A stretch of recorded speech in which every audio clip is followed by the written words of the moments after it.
Hey, Good morning, everyone. Position. Pass number one. Tie, Two, tie, three, tie, four, tie, five. tie. Pass number two one. Tie, Two, one, three, tie, one, four, tie, one, five. tie, one. Pass number three one. Taekwondo, Two, taekwondo, three, taekwondo, four, taekwondo, five. taekwondo. Zumbi. Down. One, two, three. Hey!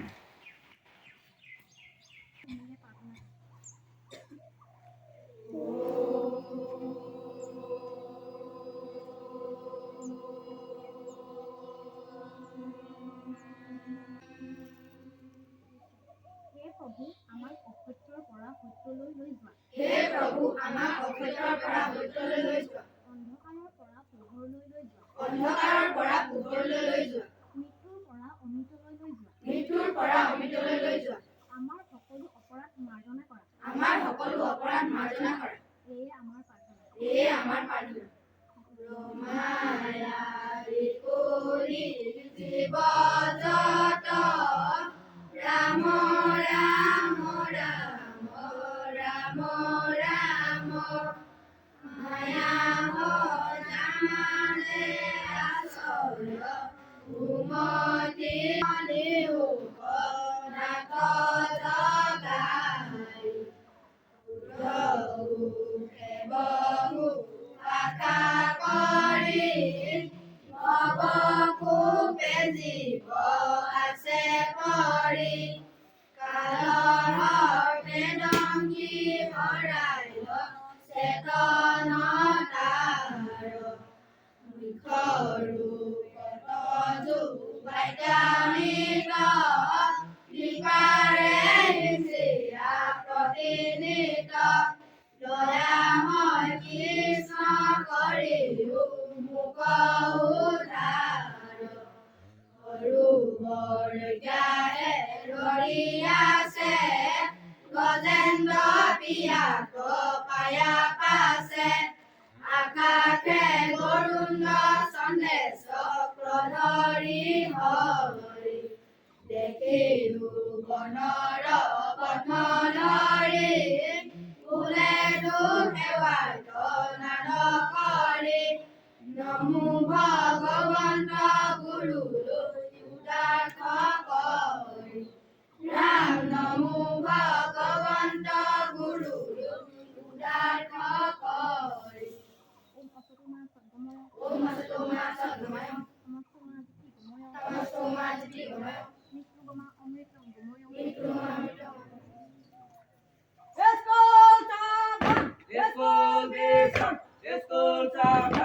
এতিয়া তুমি যোনটো কৰে গুণবোৰ বৈশিষ্ট্য কৰা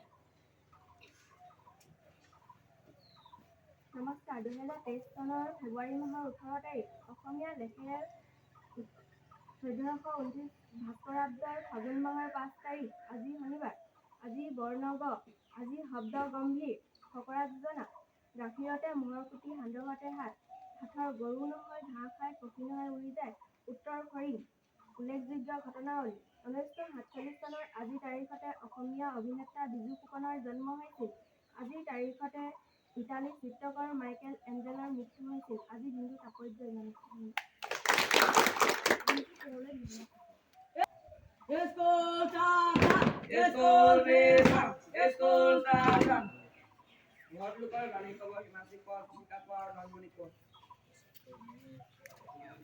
Make yourself your own competition. আমাক এনে শিক্ষা লাগে যাৰ দ্বাৰা আমাৰ সৎচৰিত্ৰ গঠন হয় বুদ্ধিমত্তা প্ৰসাৰিত হয় মানসিক বল বৃদ্ধি হয় যাৰ সহায়ত আমি নিজৰ ভৰিত থিয় দিব পাৰিম স্বামী বিবেকানন্দ সাগৰৰ পাৰত ৰৈ পানীত উঠা ঢৌ চাই বহি থাকিলেই তুমি কেতিয়াও সাগৰ পাৰ হ'ব নোৱাৰা সাগৰ পাৰ হ'বলৈ তুমি পানীত নামিবই লাগিব কবিগুৰু ৰবীন্দ্ৰনাথ ঠাকুৰ আজি বাতৰি পৰিৱেশন কৰিব শ্ৰী কৌশিক গগৈ নমস্কাৰ আজিৰ পাতসভাত মই শ্ৰী কৌশিক গগৈয়ে বাতৰি পৰিৱেশন কৰিব লৈছোঁ আজিৰ দিনটোৰ মুখ্য বাতৰি মোৰ এনেধৰণৰ মেঘালয়ত নহয় ব্যক্তিগত বিকাশতহে গুৰুত্ব দিছিল পূৰ্বৰ মুখ্যমন্ত্ৰীয়ে বাল্য বিবাহৰ বিৰুদ্ধে গ্ৰহণ কৰা হ'ব কঠোৰতম ব্যৱস্থা।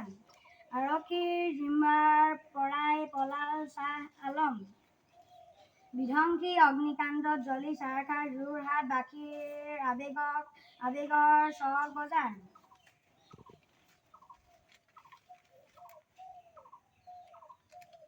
আজিৰ পৰা তিনিচুকীয়া জিলাত কয়লা সৰবৰাহ বন্ধ ঘোষণা। শিৱৰাত্ৰিৰ আধ্যাত্মিক গুৰুত্ব, গুণোৎসৱ শৈক্ষিক ক্ষেত্ৰত ইতিবাচক প্ৰভাৱ।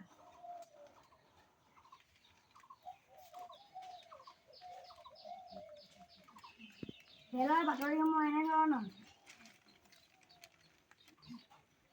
২৬৩ প্ৰথম ইনিংছ সামৰিলে অষ্ট্ৰেলিয়াই।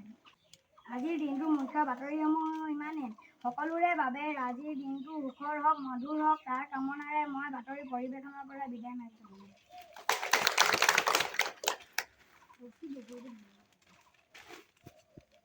এতিয়া পুৰুষ হ'ব সীমান্ত গগৈ, অসীম গগৈ, কৌশিক গগৈ আৰু মামনি গগৈ। তোমালোক সকলো সাজুনে? তোমালোকক এতিয়া মই এটি কুইজ সুধিবলৈ লৈছো। তোমালোকে বাৰু কম্পিউটাৰৰ বিষয়ে জানানে? জানো। তেনেহলে কোৱাচোন, মানৱ কম্পিউটাৰ বুলি কাক জনা যায়? শুদ্ধ। অৰ্জুন বঁটা বিজয়ী প্ৰথম অসমীয়া খেলুৱৈজনৰ নাম কি? শ্ৰীমন্ত শংকৰদেৱে ৰচনা কৰা অংকীয়া নাট কেইখন? শুদ্ধ।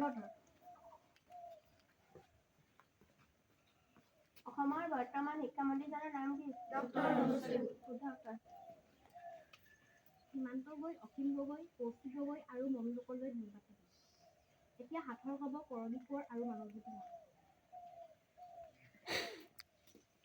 নমস্কাৰ, আজি মই তোমালোকক এটি সাঁথৰ ক'বলৈ লৈছো। বাঁহ খাই, কাঠ খাই, পানী দিলে মৰি যায়। শুদ্ধ উত্তৰ।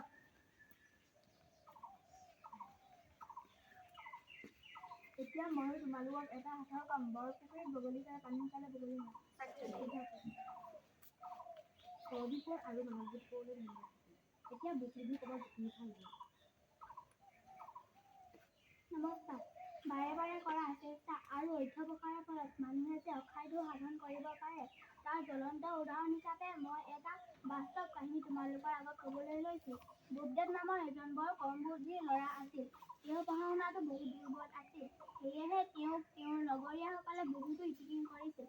গুৰুগৃহত গুৰুদেৱে বকদেৱক বহুতো বাৰ বুজাইছিল, কিন্তু গুৰুদেৱৰ কোনো কথাই বকদেৱে বুজি পোৱা নাছিল। উপায়হীন হৈ গুৰুদেৱে বকদেৱক নিজৰ গাঁৱলৈ যাবলৈ বুলি পৰামৰ্শ দিলে।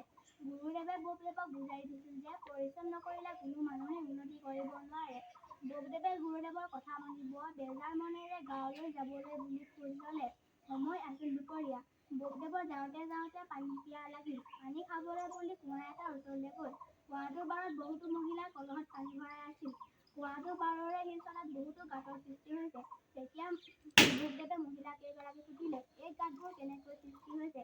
তেতিয়া মহিলা কেইগৰাকীয়ে ক'লে, এইবোৰ আমি সৃষ্টি কৰা নাই। পানী ভৰোৱা কলহবোৰ ইয়াত সদায় থওঁতে থওঁতে নিজে নিজে গাঁতৰ সৃষ্টি হৈছে। তেতিয়া বকদেৱে অনুভৱ কৰিলে যে নিতৌ থোৱা পানীৰ কলহো যদি শিলও ক্ষয় নিয়াব পাৰে, তেনেহ'লে বাৰে বাৰে অনুশীলন কৰিলে মইনো কিয় পঢ়া-শুনা কৰিব নোৱাৰিম? বকদেৱে তেতিয়াৰে পৰা সংকল্প কৰিলে যে তেওঁ সদায় মনোযোগেৰে পঢ়া-শুনা কৰিব। এবাৰো সফল হ'ব নোৱাৰিলে বাৰে বাৰে চেষ্টা কৰিব। বকদেৱে নিজৰ ওপৰত বিশ্বাস ৰাখি আকৌ গুৰুদেৱৰ পাঠশালালৈ উভতি গ'ল।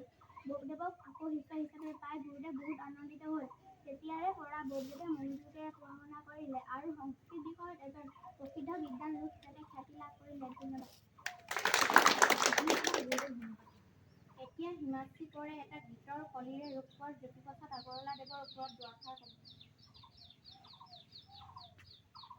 নমস্কাৰ, অসমৰ অন্যতম বৰেণ্য ব্যক্তি, সংস্কৃতি জগতৰ এক উজ্জ্বল নক্ষত্ৰস্বৰূপ ৰূপকোঁৱৰ জ্যোতিপ্ৰসাদ আগৰৱালাদেৱৰ প্ৰতি আন্তৰিক শ্ৰদ্ধা জনাই তেখেতৰ এটি গীতৰ কলিৰে আজি প্ৰাতঃসভাত মই দুআষাৰ ক'বলৈ আগবাঢ়িছো। তাত যদি ভুল হয় ক্ষমা কৰিব। দূৰে দূৰে আলোকৰে যাত্ৰা, অব্যৰ্থ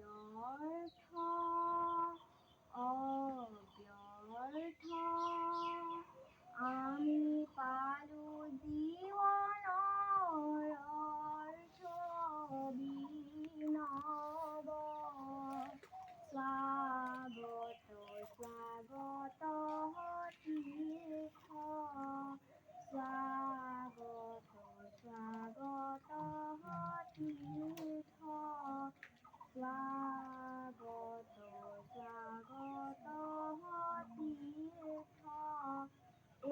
মহান ব্যক্তিৰ জন্ম হৈছিল 1930 চনৰ 17 জুন তাৰিখে ডিব্ৰুগড়ৰ ওচৰৰ তামোলবাৰী চাহ বাগিচাত। তেখেতৰ পিতৃৰ নাম আছিল পৰমানন্দ আগৰৱালা আৰু মাতৃৰ নাম আছিল কিৰণময়ী দেৱী। আগৰৱালাদেৱৰ স্কুলীয়া শিক্ষা আৰম্ভ হয় প্ৰাচীন ইতিহাস প্ৰসিদ্ধ তেজপুৰ চহৰত। জ্যোতি আছিল সুন্দৰৰ পূজাৰী। তেখেতে 1935 চনত অসমীয়া চলচ্চিত্ৰ জয়মতী আৰু 1939 চনত দ্বিতীয়খন চলচ্চিত্ৰ ইন্দ্ৰমালতী নিৰ্মাণ কৰি উলিয়াইছিল। 1951 চনৰ 17 জানুৱাৰীৰ দিনা তেখেতে সকলোকে কন্দুৱাই ইহ সংসাৰৰ পৰা চিৰবিদায় মাগে। তেখেতৰ মৃত্যুৰ দিনটো সমগ্ৰ অসমবাসীয়ে তেখেতৰ স্মৃতিত শিল্পী দিৱস হিচাপে পালন কৰে। তেখেত আজি আমাৰ মাজত নাই যদিও তেখেতৰ স্মৃতি আমাৰ বাবে সদায় স্মৰণীয় হৈ ৰ'ব। ধন্যবাদ। সমাজকে কৰলৈ ধন্যবাদ থাকিল।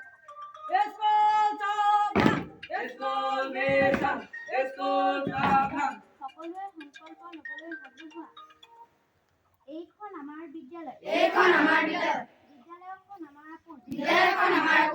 আমি সদায় বিদ্যালয়লৈ আহিম। পিতৃ-মাতৃ শিক্ষাগুৰু আৰু জ্যেষ্ঠসকলক শ্ৰদ্ধা জনাম। আমি য'তে ত'তে থু খেকাৰ নেপেলাওঁ। আমি খাদ্যবস্তু খোৱাৰ আগত ডাষ্টবিন আৰু জাবৰৰ গাঁতত পেলাম। বন্ধু-বান্ধৱী সকলৰ লগত আমি মিলা-প্ৰীতিৰে থাকিম। আমি বিদ্যালয়ৰ চেষ্টাৰ পথত অগ্ৰসৰ হ'ম বুলি সংকল্প ল'লো।